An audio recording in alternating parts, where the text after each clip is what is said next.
Hello, thanks for joining today's webinar on cyber attacks on infrastructure hosted by ESET, a signatory of the Cybersecurity Tech Accord, and an IT security company that offers high-performance proactive endpoint security solutions.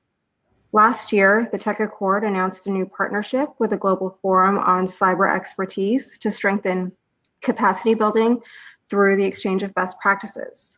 To further our commitment under that umbrella, we launched a series of webinars to help increase the understanding of key cybersecurity topics, such as the one you'll hear today. Today's webinar is presented by Robert Lipovsky, Senior Malware Researcher of ESET. Robert leads ESET's malware research team in Bratislava, which has uncovered how the world's first malware-induced blackouts took place, discovered the origin of NotPetya, and exposed major ISPs. We welcome you to share questions using the chat box located on the right side of your screen, as there will be a time at the end of the presentation to address questions. And now I'll turn the floor over to you, Robert. Thank you. So hi, everyone. So my name is Robert. I work as a senior malware researcher at ESET. And the topic of today's webinar is one of the most dangerous APT groups that we have been tracking and that are currently active and have been active for the past several years.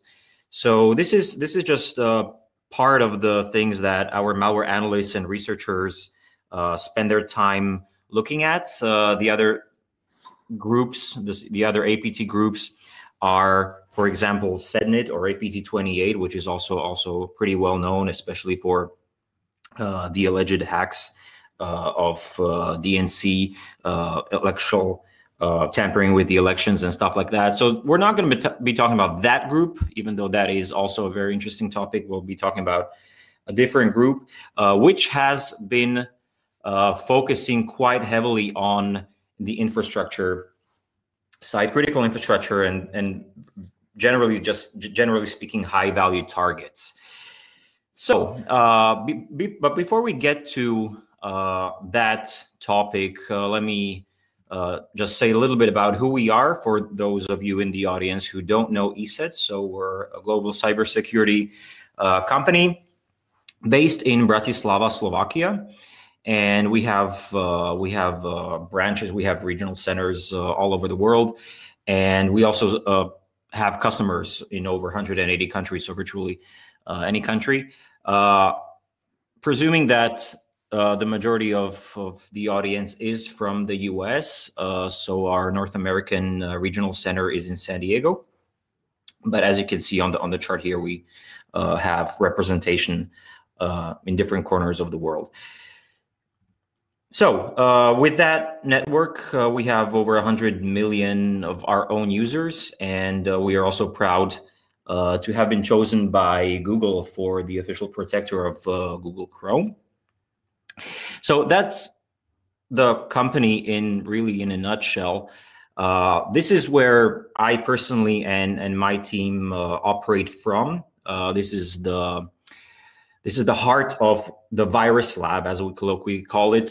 This room in particular called Houston, which I can assume that you can guess why. So this is where all the analysts sit, and they go through the code of that malware, the Trojans, the worms, and they reverse engineer it.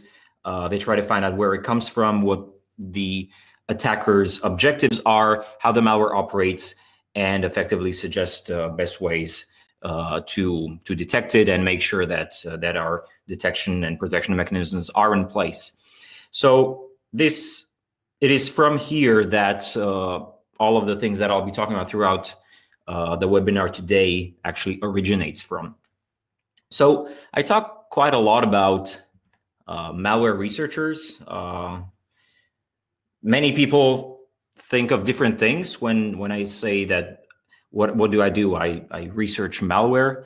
It's sort of an abstract thing.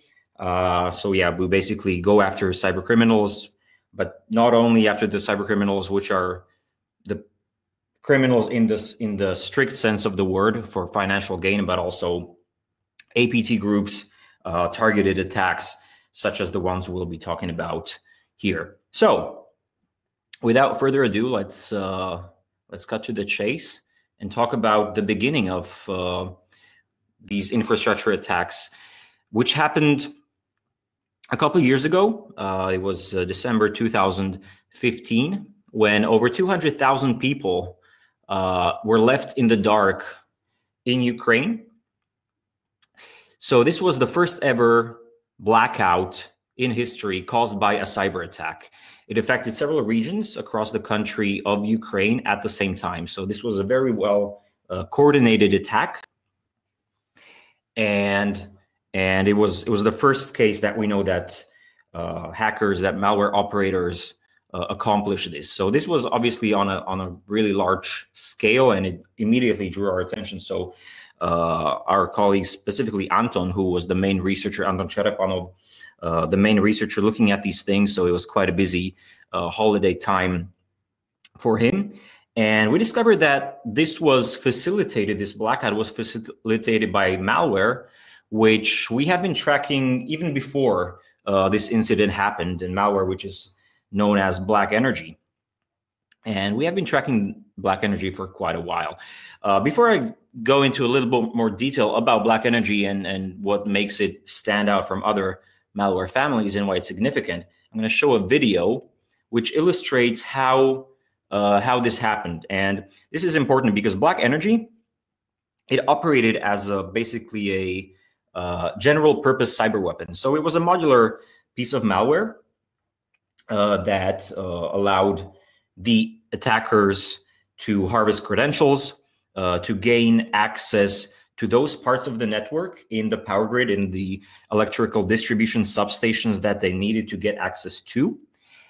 And then after this preparation phase was successful, and this was something that was happening over a period of several months. So this was obviously not a simple task. It was not a question of a couple of hours or a couple of days, but a lot of time and effort was dedicated into the preparation. And that blackout in December, that was merely the culmination of this whole attack.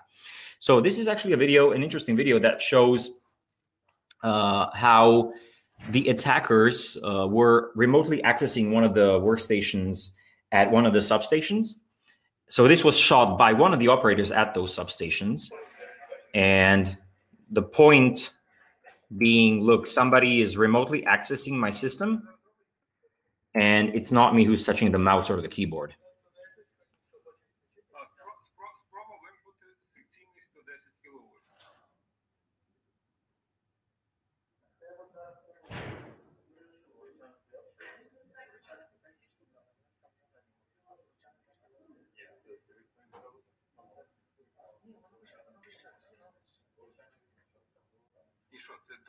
Другий раз пробую зробити 110.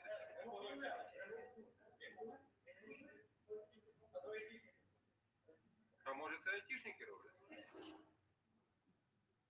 Yeah, so this all happened through software which was legitimately pre-installed on their system. So as I said, BlackEnergy played an important role in this attack. It played the role of the preparation of the attack. So the attackers, they got in through sending spearfishing emails, then through the fact that some of the employees at these substations, they launched the malicious attachments.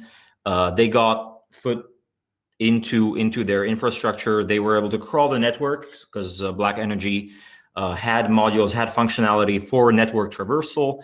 It also had plugins for stealing credentials, got domain administrator, and basically, after all this preparation was done, they abused Radmin, which was pre-installed and actually being used for legitimate purposes in those workstations.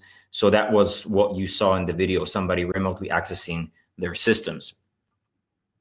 So I already mentioned that BlackEnergy was not something that we discovered at the time of the blackout. It was a piece of malware that we have been tracking for quite a while, and it itself has an interesting history, which I'm not going to go into in detail, because it actually started as a crimeware kit sometime around 2007. But the part that's relevant for our discussion is the time that when it started to be used for targeted attacks, for APT use. So that was sometime around 2010, 2011. So these are some of the examples of spearfishing campaigns that were launched by these attackers. And as you can see, they were using the typical scenario of sending a specially crafted email to a recipient. So they would send the content of the email would correspond to content that that particular recipient would be used to receiving, which obviously increases the chances of being successful. And on the technical side, there were different. There were slight variations over the years. Some campaigns contained attachments in the emails. Other campaigns contained links that the recipient was supposed to click on, and so on and so forth. In a lot of cases, in most of the cases, some sort of decoy document would be shown to the recipient so as to avoid suspicion if that recipient is clicking on what they think is a legitimate Word document, so they expect to see a document. So these are some of the examples that would be shown to them. The example that you see on the right is a PowerPoint slideshow that was being used in August 2014. And that one is really interesting because, well, the text over there, it says, that was when all the war that's still ongoing in the east side of Ukraine was happening. And basically the text there says that in this presentation, you will see the list of alleged conspirators or supporters of terrorists in the east of Ukraine.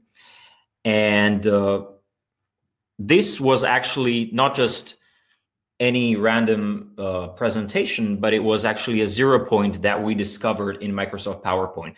So unlike some of the other Microsoft Office abusing exploits that we've seen being used by this group, that quite often relied on the user clicking to enable macros, for example, or to take some sort of action to run the malicious code. In this case, no such action was required. So simply just by opening this slideshow in PowerPoint, since it was a 0-day vulnerability, in the background as this was displayed, PowerPoint would download malicious content from the attacker's server, and this would work on the latest Windows, latest versions of Windows and latest versions of Microsoft Office. So we obviously reported this to Microsoft before going to public with this, and it got fixed. This was known under the name CVE 2014-4114. So this was probably the most interesting spreading mechanism that this group was using, but they were actually really creative in their use of propagation methods. So there was also parasitical virus spreading capability, which is something that we don't see that often. So yeah, lots of interesting activity from this group over the years. As far as the targets are concerned, here are just a couple of pictograms representing the most targeted groups. So there were attacks against various governmental agencies. There's diplomatic targets. There were campaigns against news media in Ukraine. So this was a very interesting campaign that was happening around the time of local elections. And this campaign succeeded in destroying a lot of media material on the servers of this media agency.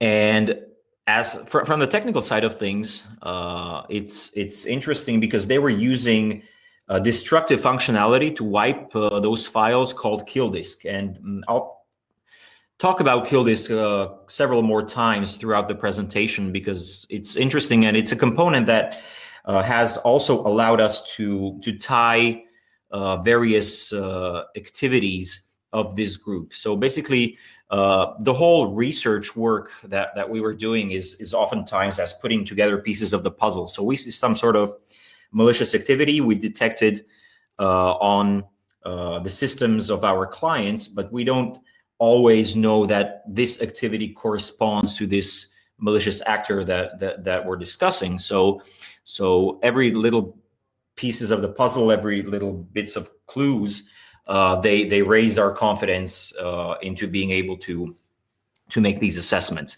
So yeah, kill disk, a component which has undergone quite an evolution, and I'll talk about it later on as well.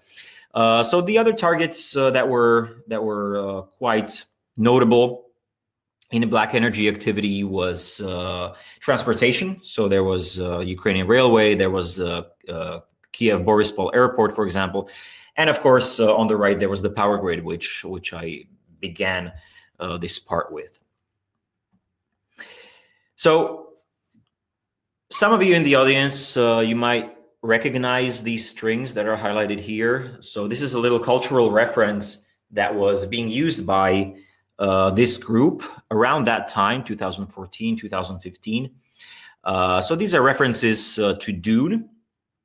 And this is why this activity group is quite often also labeled as Sandworm. So our naming, basically BlackEnergy, and we'll be talking about different subgroups of this APT activity as we put more pieces of the puzzle together on this timeline. So for now, the most important event was December 2015, which was the first ever blackout caused by a cyber attack. So almost exactly 1 year later, we were struck with a sense of déjà vu because there was another blackout, again caused by a cyber attack. But this time, the attackers really stepped up their game. And this was when we discovered InDestroyer. This was the first ever malware specifically designed to attack power grids. So again, another first, in the sense that this was not the first blackout caused by a cyber attack, as that was the year before, but this was, as I said, BlackEnergy was a general purpose malware used for espionage, used for enabling that remote access, whereas InDestroyer was the first ever malware specifically designed to cause such a blackout. So that is what made it special and what differentiated it from any other malware that we have seen before. And the way it went about that was, well, it was able to do those steps automatically. So unlike BlackEnergy, which basically just opened the back door for the attackers, and then they remotely accessed through admin and then had to manually click on the controls, InDestroyer was able to speak the language of these devices. So without getting too technical, I'll just quickly go over the architecture of this malware, as it's really interesting and definitely deserves a little look under the hood. So there was all the activity, it stemmed from a main backdoor, which wasn't really that interesting, but it was the launching point for all the other components. So what's interesting, for one thing is that they ensured that they had persistence. So obviously it's no easy task for the attackers to infiltrate, to get inside these systems. So once they do accomplish that difficult task, they want to make sure that they are not detected, that they are not removed easily. So they put in place all these backup mechanisms. So one of them is this additional backdoor that you see on the scheme. So basically they planted a Trojanized notepad. So whenever, in case the main backdoor was compromised, detected, removed, they would still have this additional backdoor in place that was looking at as Notepad. So they would replace the system version of Notepad. So anytime the user would run Notepad, they would launch Notepad as well as the InDestroyer malicious code. Now, the main functionality of InDestroyer, as I already mentioned, it was able to speak the language of devices on in those substations. So you might be wondering, what exactly are these devices that I'm talking about? So to answer that question, two examples over here. So these are protection relays from two global vendors, which are used in Ukraine, but also in different parts of the world. There's Siemens, there's ABB. So without going into an electrical engineering 101 class, these are devices whose function is to open and close circuit breakers for the purposes of protection and balancing the power grid and so on. And these devices, they're configured and controlled through regular workstations, typically running Windows. And these workstations are running specialized SCADA software. I included two examples just so you have an idea what such configuration software looks like. And this will also be important in just a second. So remember these examples of SCADA software. So we know what the targets were. We know that the targets were the protection relays at the substations. We know that these devices are monitored and controlled by Windows workstations, and the communication that's happening in between these happens over one of several industrial communication protocols. So this was the language that Indestroyer was able to speak. Now it's important to note that there were no exploits involved. So the malware was merely abusing these protocols in the way that they were designed to be used, but the problem was that they were designed many decades ago when they were not. It was not the intention at the time that these things would be able to be remotely accessed. So the main backdoor, this is how that functionality that I discussed, that I described from a high level perspective, this is how it would be launched. So there was a launcher component which contained a timer, and that timer was set, as you can see. There's a little bit of disassembly, a little bit of snippet from the code, and that actually translates to that timestamp that you see over there on the slide, which is shortly before the blackout in December 2016 happened. So this launcher at that time would launch these 4 payload components. So these are the payloads, these are the languages, the industrial protocols that Indestroyer was able to speak and to send commands through to those protection relays. So there's IEC 101, IEC 104, 61850, and OPC data access. I'm not going to go to all the technical details. If you want me to go into some of the details, you can ask questions and I'll answer them at the end, or you can check out also our technical white paper on this. So the first and obvious functionality of this, the main malware impact, was to keep on reopening the circuit breakers in an infinite loop and effectively de-energizing the substation. So that's what caused the blackout. But there was also other interesting functionality in Indestroyer that amplified that impact. So one of that was a denial of service functionality. So this was targeting the protection relays, but this was some of the functionality was vendor agnostic. So it would be able to target various configurations, and basically depending on the configuration files, just about any device that would support the protocols that I described earlier. While on the other hand, some of the functionality was vendor very specific, such as this one. So this denial of service payload, it specifically exploited a denial of service vulnerability in Siemens CProtect devices.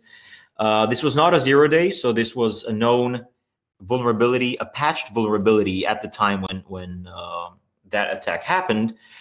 But I guess you can answer for yourself. You can imagine how often such devices actually do get software updates. So the malware did exactly what's described in this advisory.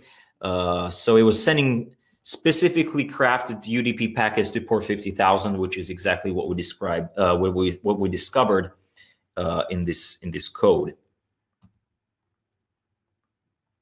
Okay, and the third payload, the third type of functionality that InDestroyer contained to amplify the impact, to amplify the de-energization of the substation, is a data wiping component. So this one didn't go after the protection relays, but it went after those workstations that were used to monitor them, that were used to configure them.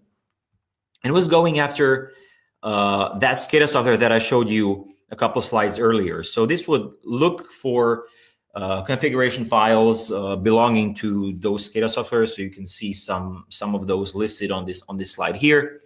It would securely wipe them. It would corrupt the system, reboot the computers, make it unbootable. And so basically what we're seeing from a high level perspective as an operator at one of these substations,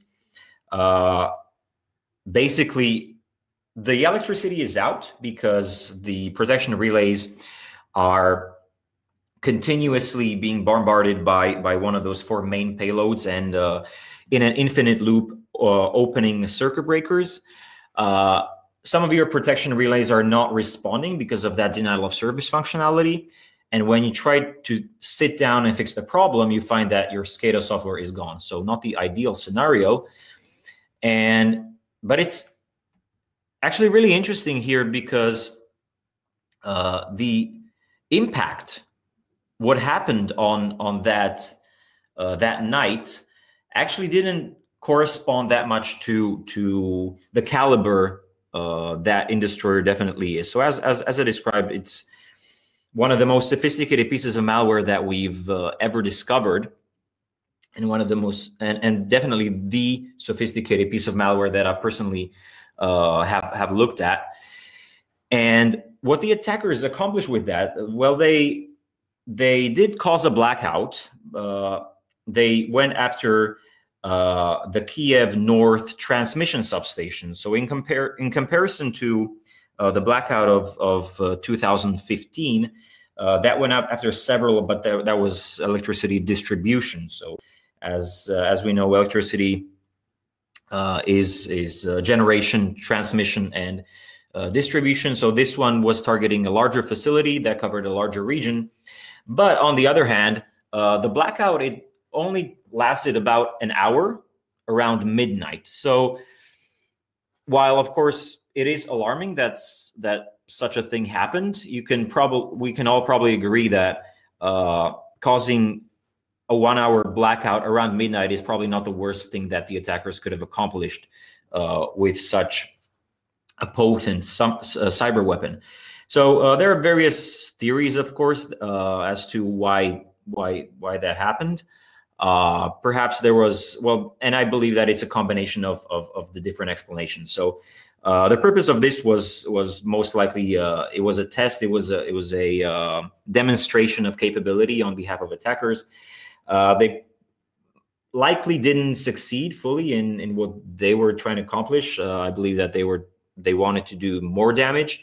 And on the other hand, the Ukrainian responders did a good job, and they also had practice from the previous year. So their restoration capabilities were good and on alert. Okay, so let me get to the next part now. So that was InDestroyer. And around that time, we saw the evolution of BlackEnergy capability into something that we started calling TeleBots. So this is a different section. This is a different part of the puzzle because with the blackout of December 2015, that was actually the last time we saw BlackEnergy being used in the wild for targeted attacks. And instead, we started the group shifting to what we labeled TeleBots because some of their early backdoors were using the Telegram API for command and control communication. So, but this time the targets were a little bit different. They were primarily focusing on financial institution, also predominant mostly in the Ukraine. So here are a couple of examples from those campaigns. Some of those targets were the most notable targets were the State Treasury of Ukraine, the Ministry of Finance, the National Bank of Ukraine, or the Ukrainian Stock Exchange. So you can see the targeted email being sent in one of those campaigns. Here is the attachment.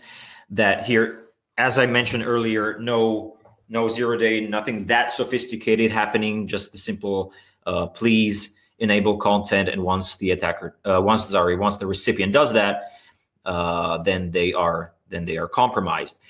So this was one of the early attacks, and we were comparing the macros, the scripts, the malicious scripts of this new development with those that were being used by BlackEnergy, and we saw some similarity. And also the other link that raised our confidence level that these are indeed the same attackers is reuse of infrastructure. So we saw some of these campaigns being sent out from the same email servers. And the other link was the destructive functionality that I mentioned earlier. That was the kill disk components. So the objective here was also to cause not only the espionage side of things, but also there was this sabotage effect. So in those financial institutions, on one morning, employees of these institutions, when they came to work, they would see something like this on their computer screens. For if there are any Mr. Robot fans in the audience, you'll probably recognize this screen. So this was actually displayed by one of the kill disk variants being used in those campaigns. Here you can see the file extensions that those kill disk variants were targeting and wiping, and that was one interesting observation in the kill disk evolution, that they were tailoring the configuration. They were tailoring the code of those kill disk payloads depending on the target that they were going after. So earlier I mentioned the campaign against the Ukrainian news media agency, where the targeted files were media files. So the extensions, they would include media extensions, whereas the kill disks used in that BlackEnergy attack, the very first one, they included industrial control systems related processes targeted by kill disk, and so on and so forth. So they were really aware of what they were going after. Another interesting evolution of this destructive functionality is that in some of the campaigns, they started making it appear as if it was a ransomware activity. So in some of them, they were actually doing encryption on the background. And some of them, they were just displaying random notes or the Mr. Robot logo that you've seen earlier. So yeah, basically there was a shift from wiping to encrypting, but it was basically a smokescreen because ransomware was all the rage at the time. So this was to stay on the radar and for the defenders to make it appear as it's yet just another ransomware attack. So here you can see the ransom screen from a version of kill disk targeted at Linux servers, so implemented as a grub loader. You can also notice the really high ransom, so 222 Bitcoin. At the time, even it was around $250,000. And there was no decryption capability in these variants either. Okay, another ransomware functionality that actually did encrypt files. It also encrypted whole volumes of drives, is the ransomware that I think needs no introduction, and that's NotPetya. And this one obviously became notorious because it spread all over the world. But it was also the work, as we later discovered and were able to attribute it to this group, to TeleBots, that we were tracking. And the connection, the link, why we were able to do that, I'll get to in just a second. So we all know some of the largest companies in the world that were targeted by this cyber attack. So it included Maersk, the world's largest container shipping company. It even affected Reckitt Beckinzer, the maker of Durex, so you knew that nobody was safe from this threat.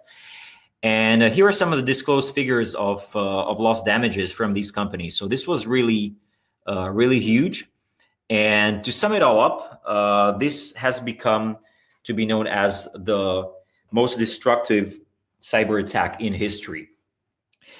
And all because this was collateral damage from an attempt to disrupt operations in Ukraine. So, and the reason why we were able to connect this to all this other activity that I'm talking about here, to TeleBots, is through how it all started, and that was Medoc. So Medoc is one of the most popular financial software in Ukraine, used for accounting for filing taxes, and they were compromised. So this was a legitimate company being the victim of a supply chain attack. And as this was the most popular software of its kind used by the majority of businesses all over the country, as the attackers had compromised their infrastructure, they had access to their source code, they had access to their update servers, and it was the update servers that were abused to push a malicious backdoor onto the many businesses in the country. And it was through this backdoor that the NotPetya epidemic started happening. So here's also another interesting connection, a link that we discovered last year, because before that there were rumors that the Indestroyer Blackout was also the work of this group, but those claims were never proven. And we observed actually code similarity between XRML. So this is a backdoor, a TeleBots backdoor that was used in an April 2018 campaign, and the main Indestroyer backdoor. So if you do a code comparison, that there is a lot of similarity. So there was an improved version of that original Indestroyer backdoor. So this was an indication that yes, these guys are really connected, and that there is code reuse in between this stuff. So with that, we added another piece to the puzzle. That's TeleBots. And we're moving on to the latest development in these attackers' capability, and that is GreyEnergy. So GreyEnergy didn't get that as much attention as the other activities did. I'm sure you all heard about Indestroyer, BlackEnergy, and NotPetya. So GreyEnergy, here's talking about the victimology. The first activity of GreyEnergy that we spotted was actually in late 2015. And this was also the last time that we saw BlackEnergy activity. We also saw activity throughout last year, throughout 2018.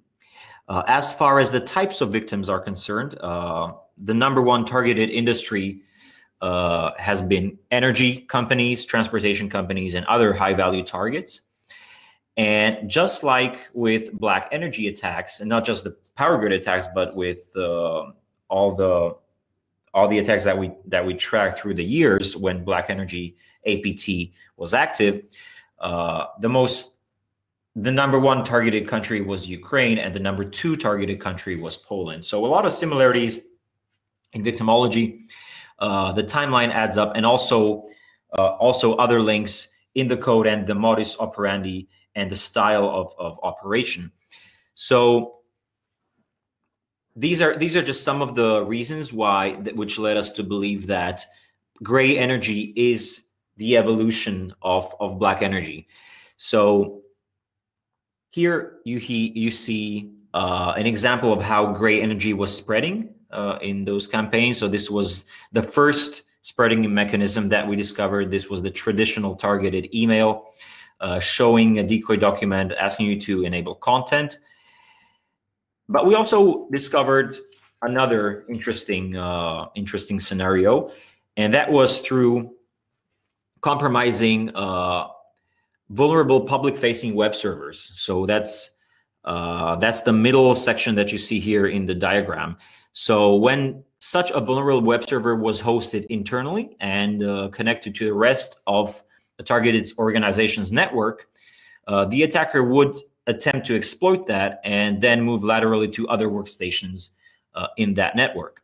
So this mechanism, it was used not just as a primary infection vector, but also as a backup reinfection vector. So as I mentioned earlier, it's really valuable for the attackers to stay in compromised networks. So they want to make sure that they have backdoors, that they have access in case they are discovered and kicked out, so that they can continue to cause damage.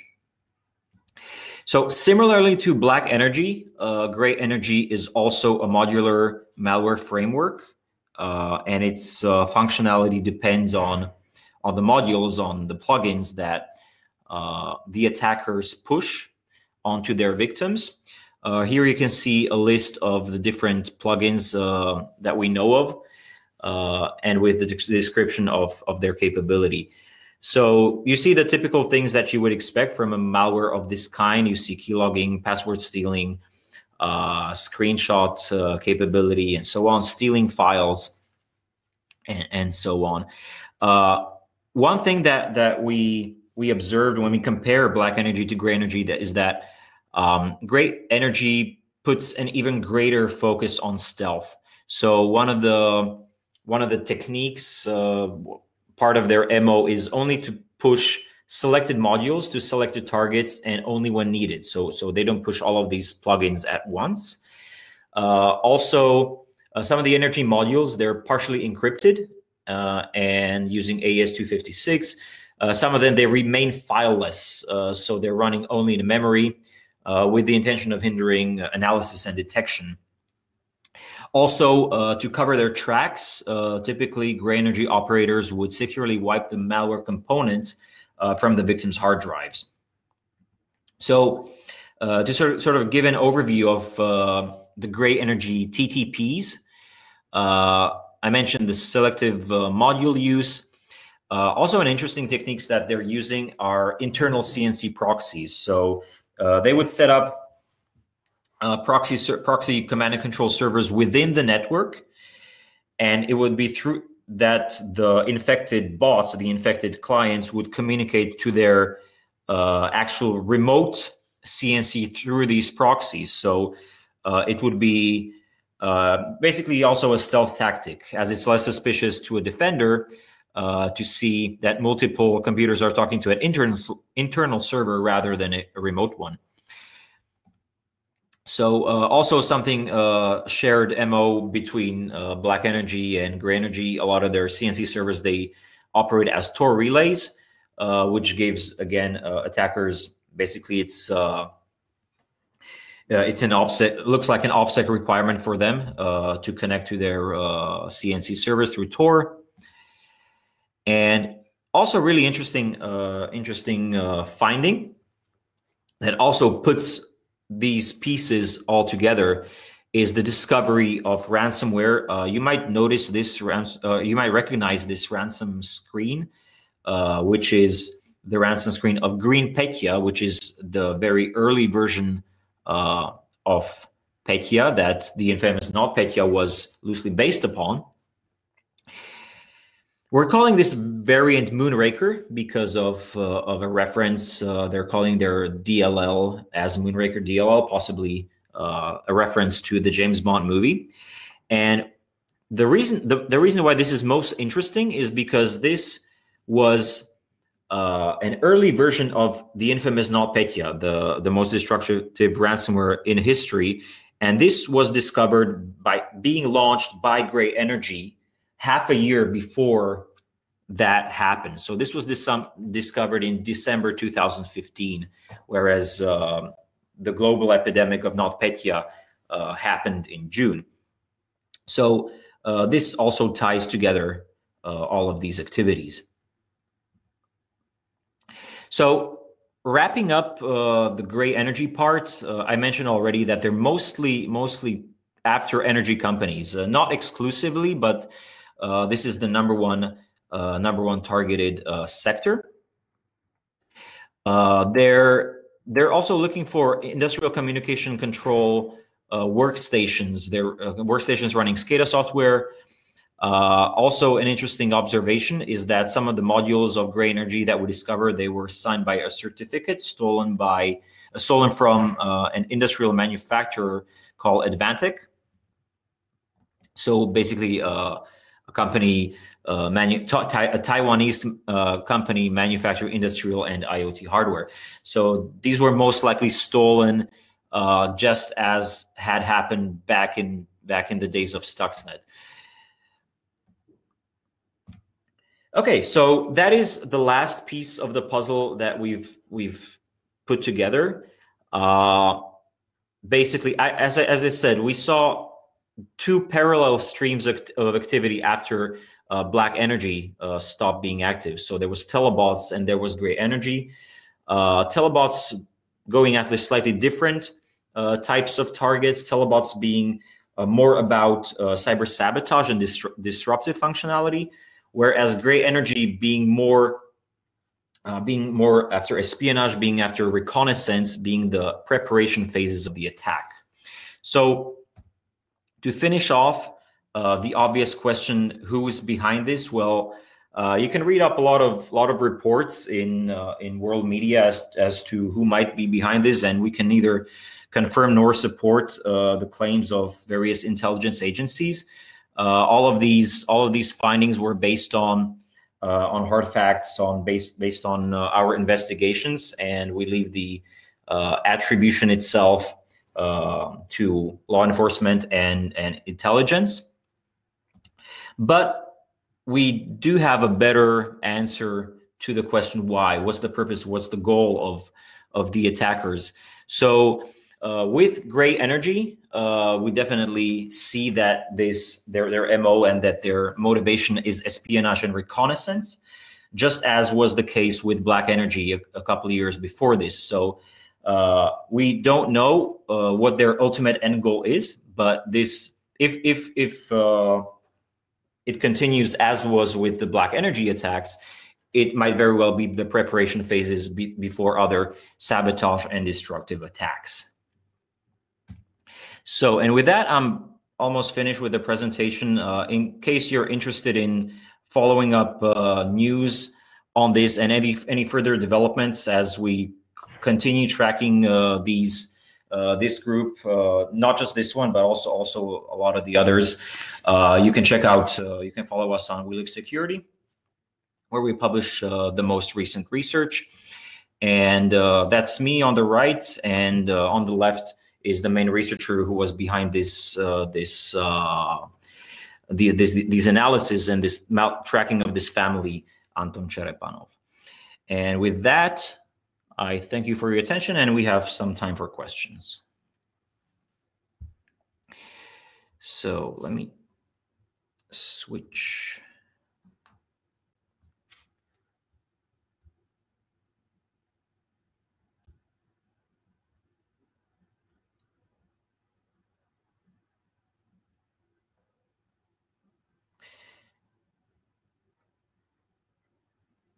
So while since I cannot hear you, you're feel free to write your questions in the chat, and I'll answer them if there are any.